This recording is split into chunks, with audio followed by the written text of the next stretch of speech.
carro falasse, quais histórias ele contaria, hein? O do Luiz Fernando Carquejo teria muitas histórias para contar, principalmente a do atolamento na Praia do Cassino, lá no sul do país. Mais de 12 horas, no meio do nada. Olha isso.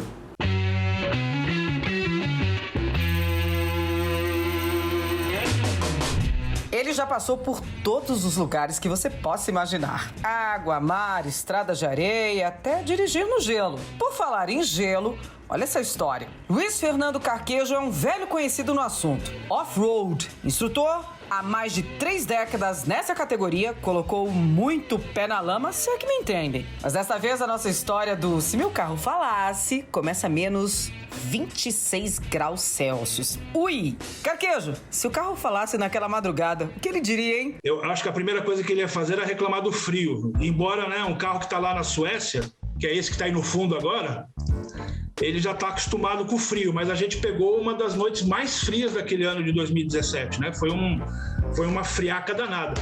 Mas a história em si, a grande aventura da história não é nem tanto o frio só vem intensificar essa história. É que eu fui até lá fazer um treinamento de dirigir no gelo e na neve, que é uma oportunidade que para um brasileiro, né, que mora num país tropical, a gente não tem neve aqui nunca, mas o meu problema começa em Barcelona, que era uma escala do voo para chegar em Estocolmo, na Suécia. Entre fazer um voo de Barcelona para uma nova conexão, o atraso foi de 4 horas. Carquejo não conseguiria chegar no dia seguinte ao curso. E aí? A única opção que eu vi viável para não perder o primeiro dia do treinamento era encarar, pegar um carro e ir até lá. Primeiro problema, nós estamos falando de 900 quilômetros de distância. A gente está falando de distância São Paulo-Brasília, né? São Paulo-Goiânia, São Paulo-Vitória. Estamos falando aí de 10 horas fácil, 11 horas de estrada. O problema era que ele não estava no Brasil e nem nas estradas daqui. Situação que ele bem conhece. O que enfrentou pela frente foi pura emoção, frio, muito frio e pisos escorregadios. E não foi por falta de aviso dos moradores locais, hein? Aí eu comentei dessa hipótese com o cara do balcão da companhia aérea, ele falou, olha, se eu fosse o senhor eu não iria. Aí eu perguntei para um outro, ele falou, eu também não iria.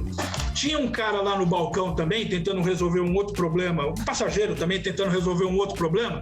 Ele falou, olha, eu conheço aquela região, eu não iria. Eu falei, gente, mas aí eu vou perder o treinamento. Eu falei, meu Deus do céu. Nem precisa dizer que ele não ouviu ninguém, e foi assim mesmo. E o frio só aumentava. Conforme as horas foram passando, eu saí de Estocolmo com mais ou menos ali 7 graus negativos, 7, 8 graus negativos, e foi piorando, 11, 12, 15. Quando foi dando o final da noite e o início da manhã, porque é bom lembrar que lá no inverno o sol vai se levantar por volta das 9h30, 10 horas da manhã. Então, 8 horas da manhã lá é como se fosse uma noite de inverno nossa aqui, 5 horas da manhã, que é aquele horário que o frio tá o pior, né? E aí foi o momento que eu enfrentei o maior frio, que foi menos 26 graus. Depois de 12 horas de estrada de gelo e sozinho, o dia amanheceu. E Carquejo conseguiu cumprir seu objetivo, chegar no curso. Quando contou a história... O pessoal lá do treinamento, né, já estava sabendo que eu tinha perdido o voo, e eu avisei que talvez fosse fazer isso e tal. Aí eu comecei a ser chamado lá do brasileiro maluco, né?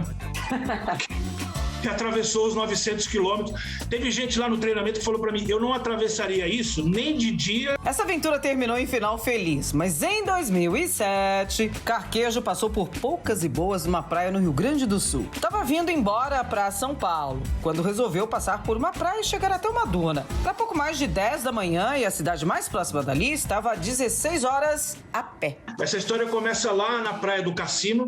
Pra quem nunca ouviu falar, é só a maior praia do mundo, que fica aqui no Brasil.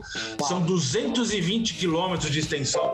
E aí fui eu atrás de duna e tal, subi uma, não gostei, comecei a subir outras e tal, até que numa das dunas que eu tava tentando subir, eu me deparei com o que a gente chama de areia movediça. Não é aquela que a gente tá acostumado a ver em filme, que engole gente e tal. Era até uma areia movediça seca, de vez em quando ela pode ser molhada, aquela tava seca, mas é uma areia muito fofa, mas muito fofa.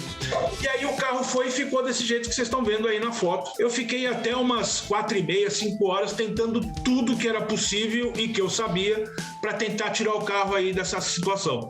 Então cavei, coloquei tapete de borracha embaixo, coloquei o step como âncora para tentar com o guincho tirar o carro. Nada deu certo. Quando percebeu um pontinho de sinal no celular, ligou para sua equipe em São Paulo, que acionou o corpo de bombeiros de uma cidade mais próxima a ele, só que... Ele me ligou, eu consegui atender e tal. Aí o capitão que me ligou falou, olha, a gente não consegue te buscar hoje por 2 problemas. O horário, ou seja, eu não consigo deslocar a equipe aí durante a noite. E tem um outro problema mais agravante, que a gente tem alerta de tempestade aí na praia para essa noite. Então também não dá para mandar a equipe. Como os bombeiros acionaram o Carquejo por rádio amador, uma rádio local ouviu. Era noite adentro e ele dando entrevista pra rádio, ainda atolado, no meio do nada. Mas por conta dessa entrevista, foi salvo. Acreditem. O engraçado é que eu dei uma entrevista ao vivo para a rádio local, atolado no meio do nada. E aí acontece o seguinte, quer dizer, terminou a entrevista, tal, passou mais uma meia hora talvez, toca o telefone de novo, outro número que eu não conhecia. A hora que eu atendo, era um cara do Jeep Clube da cidade de Santa Vitória do Palmar, e falou, olha, a gente ficou sabendo da sua história, o Corpo de Bombeiros falou aqui com a gente também, e a gente tomou uma decisão aqui, você não vai passar a noite aí, jipeiro não larga ninguém para trás. Então nós vamos te buscar aí hoje. Dito e feito, depois de muitas horas no meio do nada, atolamento, frio e tempestade, nosso amigo off-road foi finalmente resgatado. E quando voltou pro mesmo hotel que já tinha feito check-out, olha o que ele ouviu do recepcionista. Quando eu cheguei lá, o cara da recepção olhou pra mim, eu coberto de areia, né? Tava todo sujo, imundo daquele dia lá de tentar de resgatar o carro.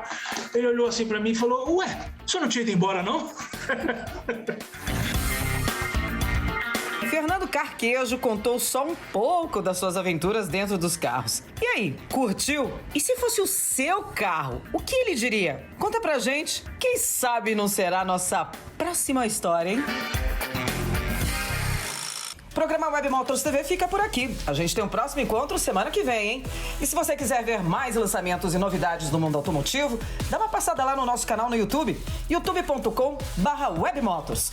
E tem também o nosso portal de notícias, hein? O wm1.com.br.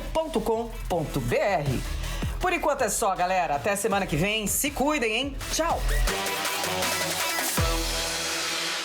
Get it started, it's a party, celebrate the flow. Man, I'm already involved, what you waiting for? It's a Mardi Gras mixed with doing cardio, twisted in an audio experience, here it is. Yo, Massacre Master, that's the title you can give me. Name is Genocide, when I slide in it's deep, don't sleep. Something to see, Cypher sore eyes, Psycho Styles, I go miles, I go guard, I go hard. You hardly flow, I already know. Get it started, it's a party, celebrate the flow. Man, I'm already involved, what you waiting for? It's a Mardi Gras mixed with doing cardio, twisted in an audio experience, here it is.